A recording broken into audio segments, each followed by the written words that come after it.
Hello and welcome, my dear students. I am your English teacher Prakriti Kapoor, and we are studying this chapter of the book Moments. Ishwaran, the storyteller. We have already completed part 1. If you haven't visited yet, go through it once, right? This is the story of the Moment book, class 9th. So let's start the story.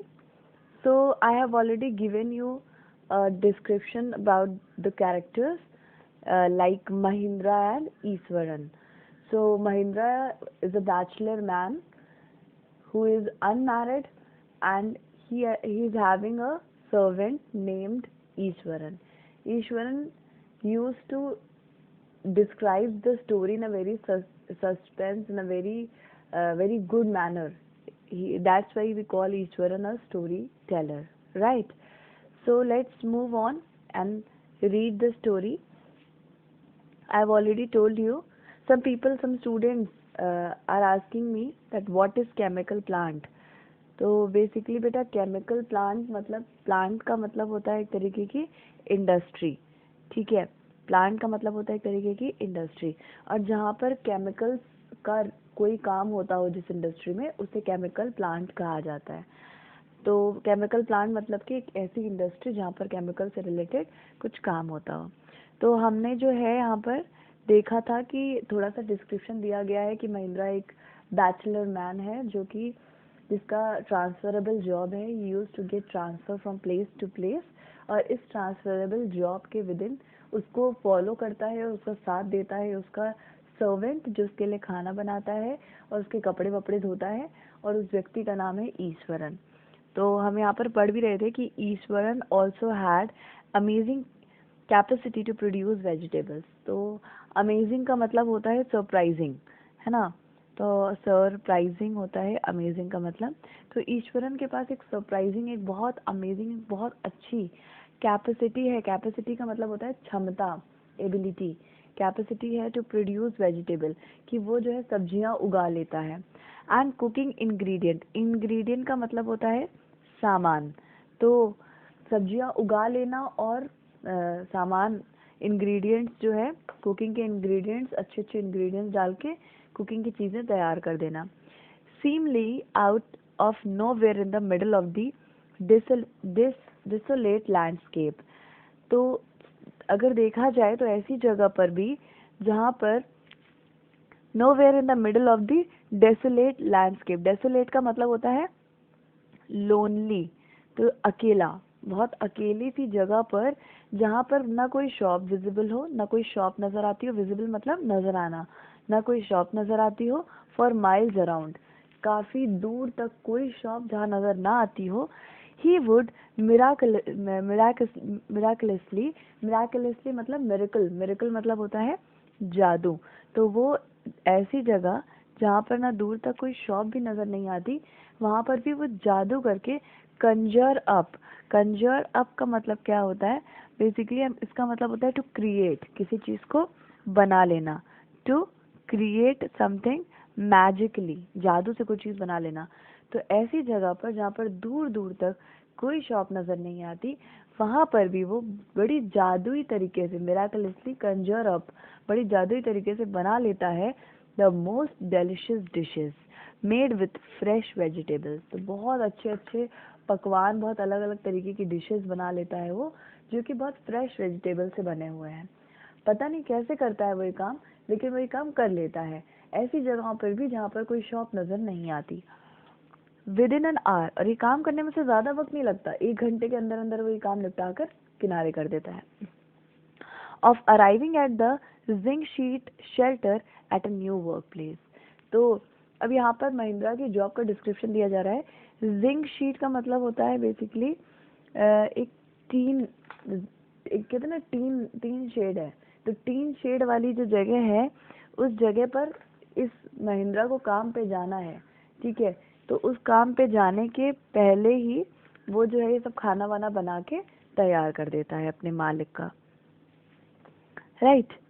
So Mahindra would be up early, Mahindra would be up early in the morning and leave for the work after breakfast. तो महिंद्रा जो मालिक है इसका, ये सुबह जल्दी उठता है मॉर्निंग में और चला जाता है नाश्ता करके अपने ऑफिस। जनरली ऐसा ही करते हैं ऑफिस वाले लोग। Carrying some prepared food with him, और जब वो जाता है तो साथ में लंच पैक करके भी ले जाता है कुछ, ठीक है। Meanwhile Eswaran would tidy up the shed, तब तक जब वो चला जाता है तब तक ईश्वरन का काम क्या होता है, उसका काम होता है टाइडी अप शेड्स, यानी कि जो वो सब जहाँ शेड में जहाँ पे वो लोग रह रहे हैं उस जगह की को नीट एंड टाइडी करना, साफ करना, उसकी साफ सफाई करना। वॉश द क्लोथ्स, कपड़े धोने का काम करना। एंड हैव लेजरली बाथ, तो इसके अलावा एक और क्या काम करता है वो, बहुत लेजरली, बहुत अच्छी सी रिलैक्स्ड, बहुत रिलैक्स्ड, लेजरली का मतलब यहाँ पर बेसिकली रिलैक्स ही आ रहा है, बहुत अच्छी रिलैक्स्ड बाथ लेता है, अच्छे से रिलैक्स होकर नहा लेता है। Pouring several buckets of water over his head, pouring का मतलब होता है गिराना, गिराता है कई बाल्टी पानी अपने सर पर, ठीक है। Muttering a prayer all while, नहाते नहाते वो बुदबुदाता रहता है, धीरे धीरे बोलता रहता है क्या, अपनी प्रेयर्स, पूजा भी करता रहता है साथ साथ में। It would be lunch time by then, जब तक कि खाने का वक्त हो जाता है तब तक वही काम आराम से सफाई करता है, नहाता धोता है, ये सब करता रहता है। आफ्टर ईटिंग, खाना खाने के बाद, he would read for a while before dosing of, वो थोड़ी देर पढ़ता है, ठीक है, उसको पढ़ने का शौक है। इसके पहले डोजिंग ऑफ का मतलब होता है अ लाइट स्लीप, जैसे हम दिन में जो है हल्की सी नींद लेते हैं ना, तो उसे कहा जाता है डोजिंग। तो आप उधर लिख लेना लाइट स्लीप। तो लाइट स्लीप मतलब बेसिकली वो एक हल्की सी नींद को रिप्रेजेंट करता है। मैं आपको यहाँ पर लिख देती हूँ लाइट स्लीप। तो जब तक ईश्वरन जो है एक हल्की सी नींद लेता है, उसके पहले वो वहाँ थोड़ा पढ़ता रहता है बुक्स। अब वो जो है क्या पढ़ता है, the books was usually some popular Tamil thriller running to hundred of pages.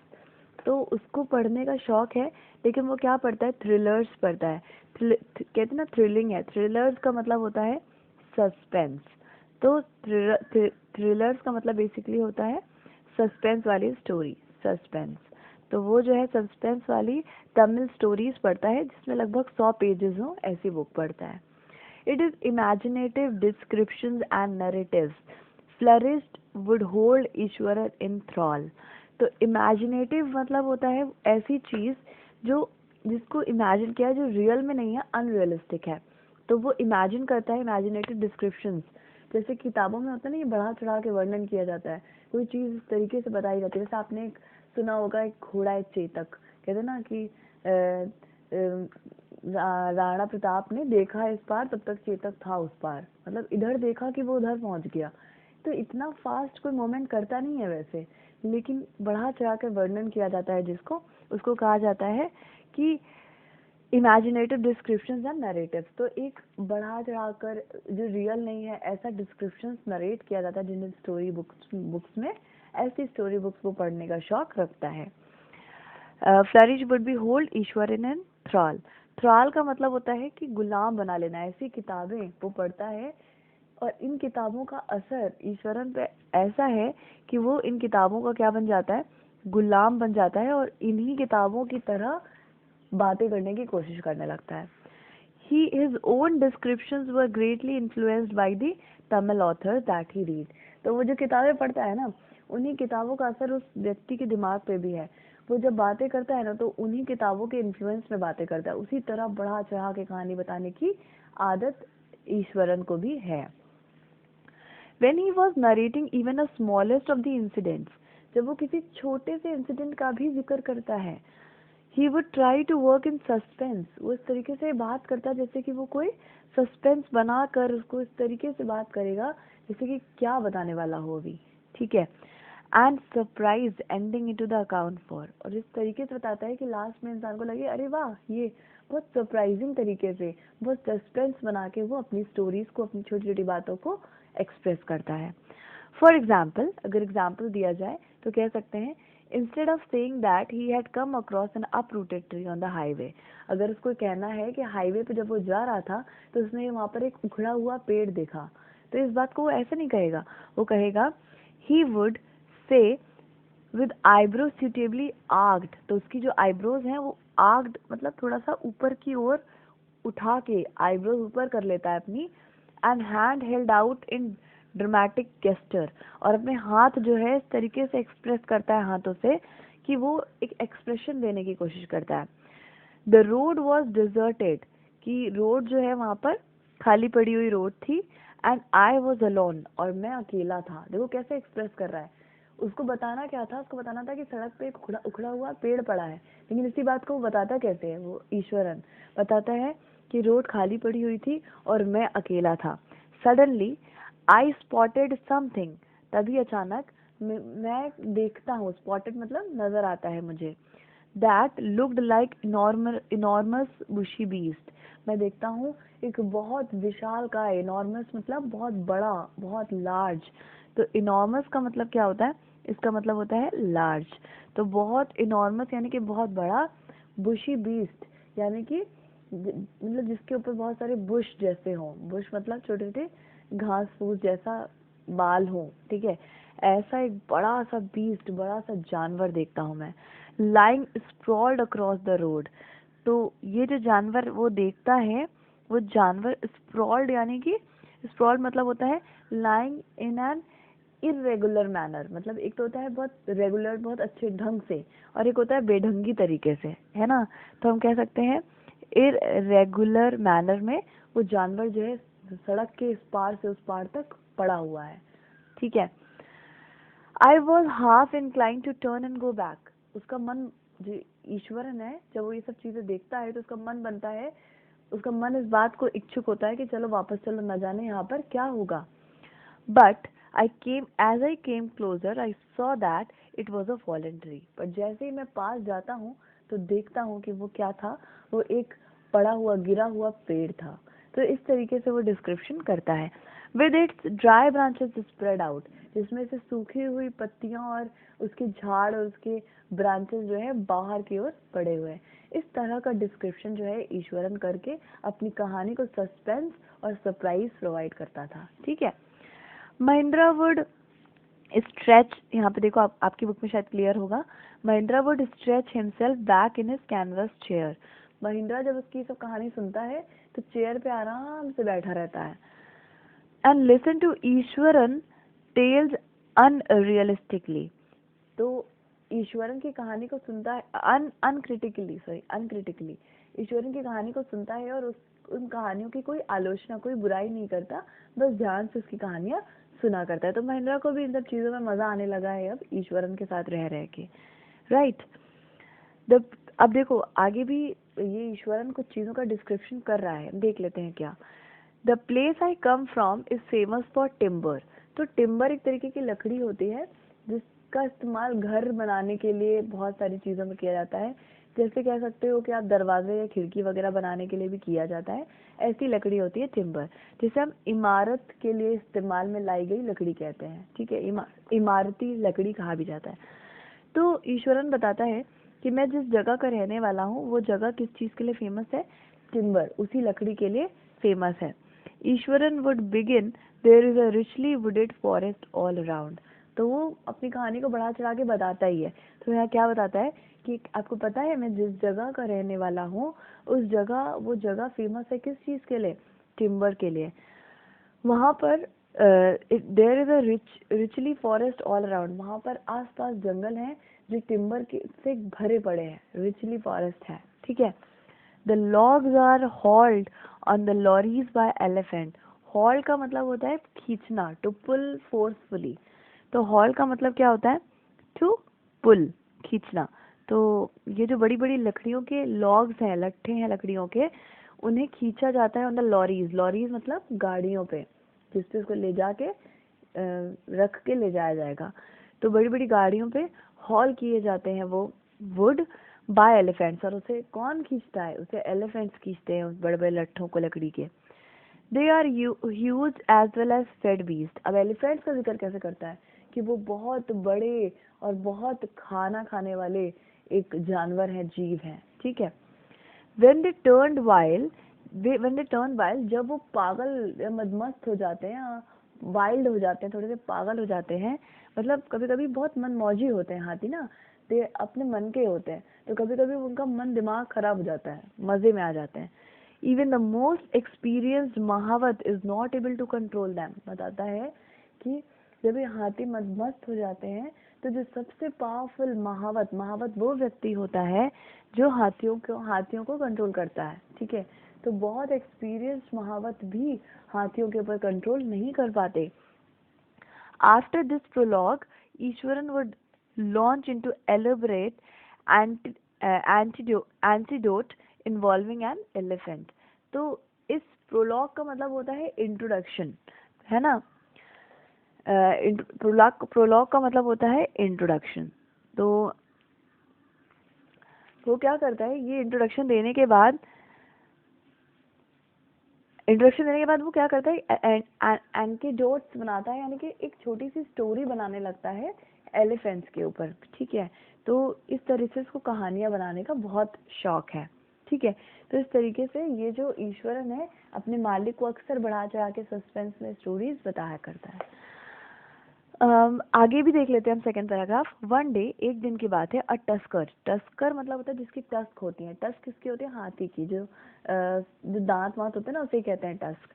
तो टस्कर बेसिकली मेल एलिफेंट को कहा जाता है, फीमेल एलिफेंट को नहीं कहते, मेल एलिफेंट को टस्कर कहा जाता है। तो क्या बताता है Ishwar, one day a tusker escaped from the timber yard. एक मेल एलिफेंट इस टिम्बर यार्ड, जहाँ पर लकड़ियों का पूरा आंगन था, जहाँ पर लकड़ियां रखी जाती थी, वहां से भाग निकला। Roam about stamping on bushes. Stamping का मतलब होता है कि पैर, मतलब पैर पटकना जोर जोर से, ठीक है। तो वो घूम रहा है इधर उधर और पैर पटक रहा है। किस पर पैर पटक रहा है वो हाथी, बुशेस पर, मतलब जो वहाँ पे पेड़ है, छोटे छोटे श्रब्स हैं, बुशेस हैं, है ना, उन सब के ऊपर पैर पटकता जा रहा है, यानी कि उनको कुचलता हुआ जा रहा है। tearing up wild creepers and breaking branches at will। तोड़ता फोड़ता जा रहा है ब्रांचेस को, क्रीपर्स को, पेड़ पौधों को तोड़ते फोड़ते उनके ऊपर पैर रख के कुचलते हुए आगे बढ़ रहा है। At will, you know sir how an elephant behave when it goes mad. क्या आपको पता है सर, जब हाथी पागल हो जाता है तो वो किस तरीके से बिहेव करता है। Eswaran would get so caught up in the excitement of his own story. Eswaran जो कहानी सुना रहा है, जो स्लेव है, जो नौकर है, वो इतना ज्यादा एक्साइटेड हो जाता है कहानी सुनाते सुनाते, इतना खुश हो जाता है कि he would get up from the floor and jump about, stamping his feet in emulation of the mad elephant। और वो जो है एलिफेंट, पागल एलिफेंट की एक्टिंग करने लगता है, उठ जाता है, जमीन पे से खड़ा हो जाता है और अपने पैर को स्टैम्पिंग मतलब पटकते हुए, इम्युलेशन का मतलब होता है कंपटीशन, एलिफेंट से कंपटीशन करके, जैसे एलिफेंट चलता है ना उसी की कंपटीशन में चल चल के दिखाने लगता है कि जब हाथी पागल हो जाता है तो किस तरीके से बिहेव करता है, ठीक है। आगे भी देख लेते हैं, इस पेज को खत्म कर देते हैं। The elephant reach the outskirt of the town, of our town. अब वो कहानी बताने लगा कि एक बार एक हाथी हमारे शहर, मतलब टाउन, शहर के आसपास के एरिया में घुस आया। आउटस्कर्ट होता है मतलब कि आसपास का एरिया, थोड़ा सा बाहरी एरिया, बेसिकली वो टाउन नहीं होता है, टाउन के बाहर का एरिया होता है। Breaking the fence into, fence down like matchsticks. और वहाँ पे जितनी फेंस हैं, जो अलग अलग फेंस बनी हुई हैं, उसको वो इस तरीके से तोड़ रहा है जैसे कि माचिस की तीलियां तोड़ी जाती हैं, ठीक है। ही वुड कंटिन्यू, और बातें करते करते वो क्या बता रहा है Eswaran, it came into the main road and smashed all the stall selling fruits, mud pots and clothes. और वो क्या करता है, वो बाहर आ जाता है सड़क पर। और स्मैश्ड का क्या मतलब होता है, स्मैश्ड का मतलब होता है ब्रोक इनटू पीसेस। स्मैश्ड का मतलब होता है ब्रोक इनटू पीसेस, मतलब कि छोटे छोटे टुकड़ों में तोड़ देना। तो ये जब मेन रोड में आता है तो छोटे छोटे टुकड़ों में तोड़ देता है, किसको, उन सभी ठेलों को जिसमें फल बिक रहे हैं। मड पॉट्स, जो हमारे घड़े वगैरह होते हैं, उनको सबको तोड़ देता है, कपड़ों की दुकानों को तोड़ डालता है। इस तरीके का काम वो हाथी कर देता है। People ran helter shelter in panic. तो हेल्टर शेल्टर का मतलब होता है इन कंफ्यूजन। तो यहाँ पर हेल्टर शेल्टर का मतलब क्या है, कंफ्यूजन। तो कंफ्यूजन में जो है लोग इधर उधर भाग रहे हैं, पैनिक कर रहे हैं, परेशान हो रहे हैं। The elephant now entered a school ground where children were playing. तो इसके बाद क्या करता है वो एलिफेंट, एक स्कूल में घुस जाता है जहाँ पर बच्चे खेल रहे थे। Break playing breaking through the brick of wall, तो जो दरवाजा है, या दरवाजा भी नहीं, जो दीवार है स्कूल का, बाउंड्री है, उसको जो है पैर से मार के तोड़ देता है और अंदर घुस जाता है। All the boys ran into the classroom and shut the door tight, तो जितने भी लड़के हैं वहाँ खेल रहे थे वो सब भागते हैं, भाग के कहाँ चले आते हैं, क्लास के अंदर, और बहुत जोर से दरवाजे को बंद कर देते हैं। The beast granted and wandered about, तो ये जो बीस्ट है, ये जो बड़ा सा जानवर है हाथी, ये इधर उधर टहल रहा है, घूम रहा है और चिल्ला रहा है, ग्रंट कर रहा है, अपनी आवाज निकाल रहा है। तो इस तरीके से वो हाथी जो है स्कूल के अंदर एंटर कर गया है। ठीक है, the beast granted and wandered about pulling out the football goal post, तो फुटबॉल का जो गोल पोस्ट है जहाँ पर खेलते वगैरह हैं बच्चे, उस जगह को बाहर, उस गोल पोस्ट को उठा के बाहर निकाल देता है। Tearing out the volleyball net, जहाँ पर वॉलीबॉल खेला जाता है उसका नेट, उसको फाड़ देता है। Kicking and flattering the drum kept for the water, एक ड्रम जिसमें पानी रखा है उसे लात मार के गिराता है और फ्लैटर कर देता है, इसे चपटा कर देता है पैर रख के अपना। एंड अपरूटिंग द श्रब्स, और आस पास में जो छोटे छोटे पेड़ वगैरह लगे हुए हैं उसे निकाल के अपरूट कर देना, यानी कि बाहर निकाल देता है। Meanwhile all the teachers had climbed up to the terrace, और उसी समय जितने भी स्कूल के टीचर्स हैं वो सब जो है छत पे, टेरेस मतलब होता है छत, तो टेरेस पे चले जाते हैं off the school building, school building की छत पे पहुंच जाते हैं। From there they helplessly watch the depredations of elephant. Depredations of elephants का मतलब है कि एलिफेंट जिस तरीके से लूट पाट कर रहा है, तहस नहस कर रहा है, तोड़ फोड़ मचा रहा है, उसको वो सब जो है हेल्पलेसली यानी बेबस और लाचार होके देख रहे हैं, क्योंकि उस खतरनाक जीव के आगे सभी लोग लाचार हैं, कोई कुछ भी नहीं कर पा रहा। There was not a soul below on the ground. जमीन पर एक भी आत्मा, एक भी इंसान नजर नहीं आ रहा है।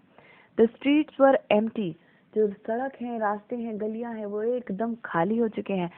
As if the inhabitants of the entire town have suddenly disappeared.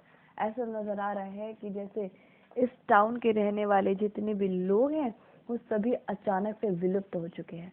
तो ये है ईश्वरन की स्टोरी। वो बात बहुत नॉर्मल सी कर रहा है, लेकिन बता किस तरीके से रहा है, बढ़ा चढ़ा के, कि सामने वाले को लगे कि बाप रे क्या हुआ होगा। मतलब एक पूरा का पूरा इमेज, शायद अभी मैं आपको बता रही थी तो it must have created an image, आपके दिमाग में पूरी एक कहानी, स्टोरी चल रही होगी कि किस तरीके की चीजें हो रही थी। तो इस तरीके से ईश्वरन कहानी सुनाता है और इसीलिए वो एक ग्रेट स्टोरी टेलर है। तो for the next part of the story, stay connected with me. Today we will keep it till here only, and we'll continue the same in the next video lecture. Till then, stay blessed. God bless you, my dear all, and must share with your friends and subscribe too. Thank you. Stay blessed.